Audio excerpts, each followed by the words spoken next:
Good morning student. आज मैं आपको जो टॉपिक पढ़ाने जा रही हूँ वो है सामाजिक स्तरीकरण के सिद्धांत। देखिए, एक एग्जाम में क्वेश्चन आता है the theories of social stratification. इसमें दो मुख्य सिद्धांत है आपके, सामाजिक स्तरीकरण का कार्ल मार्क्स का संघर्ष का सिद्धांत और एक आता है सामाजिक स्तरीकरण का प्रकार्यवादी सिद्धांत जो किंग्सले डेविस और विल्बर्ट मून ने दिया था। सबसे पहले मैं आपको बताऊंगी कार्ल मार्क्स का सामाजिक स्तरीकरण का संघर्ष का सिद्धांत। कार्ल मार्क्स ने एक किताब लिखी थी कम्युनिस्ट मैनिफेस्टो। आपने कम्युनिस्ट मैनिफेस्टो में बताया था कि अब तक अस्तित्व में रहे समाजों का इतिहास वर्ग संघर्ष का इतिहास रहा है। वर्ग संघर्ष मतलब दो वर्ग, उन्होंने बताया था जितने भी हमारे समाज में पहले इतिहास था, हमेशा हर एक इतिहास में दो वर्ग हुआ करते थे। जैसे प्राचीन काल में आपने बताया कि जैसे दास प्रथा थी तो दास और स्वामी दो वर्ग हुआ करते थे, दोनों में आपस में युद्ध होता था, संघर्ष होता था।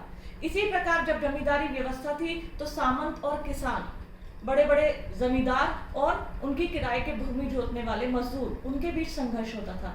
लेकिन पूंजीवादी समाज में कार्ल मार्क्स ने बताया कि बुजुर्गा और सर्वहारा दो वर्ग होते हैं। बुजुर्गा उन्होंने कहा है बड़े बड़े इंडस्ट्रियलिस्ट को, पूंजीपति वर्ग को, बड़े बड़े उद्योगपतियों को, जिनके पास जो उद्योगों के मालिक होते हैं, जिनके पास पूंजी का सारा हिस्सा रहता है। दूसरा वर्ग है उन उद्योगों में कार्य करने वाले श्रमिक, जिन्होंने उन्होंने कार्ल मार्क्स ने बताया है सर्वहारा वर्ग। कार्ल मार्क्स ने बताया कि हमारे समाज में दो वर्ग हैं, पूंजीवादी समाज में दो वर्ग हैं। एक तो उद्योगपति वर्ग जिसे उन्होंने बोला है बुजुर्गा वर्ग, दूसरा सर्वहारा वर्ग मतलब श्रमिक वर्ग जो कंपनियों में कार्य करते हैं।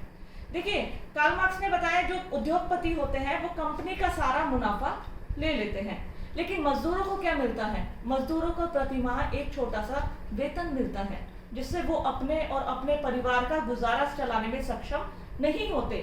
तो कंपनी मुनाफे में है, कंपनी में जितना उत्पादन होगा, जितना प्रोडक्शन होगा, उस पर जो अधिपत्य होता है वो पूंजीपति वर्ग का होता है, उद्योगपतियों का होता है। कंपनी का सारा मुनाफा वो अपने खाते में जमा करते जाते हैं, इसलिए वे दिन दुनी रात चौनी तरक्की करते हैं। मतलब एक कंपनी, एक से दो कंपनी, दो से चार कंपनी। लेकिन श्रमिकों को क्या मिलता है? श्रमिकों को बदले में उनका एक छोटा सा वेतन मिलता है जिससे वो अपने परिवार, अपने बच्चों की फीस जमा करना, बूढ़े माता पिता के इलाज कराना सक्षम नहीं होते। ऐसे में पूंजीपति और श्रमिकों के बीच संघर्ष होता है। श्रमिक अपनी न्यायोचित मांग के लिए सब लोग एकता के समूह में बंध जाते हैं और वो उद्योगपतियों से संघर्ष करते हैं। संघर्ष किसको लेके? अपनी मांगों को लेकर, अपने वेतन बढ़ाने को लेकर, कंपनी के लाभ में लाभांश हासिल करने को लेकर वो कंपनी के उद्योगपतियों से हमेशा संघर्ष चलता रहता है।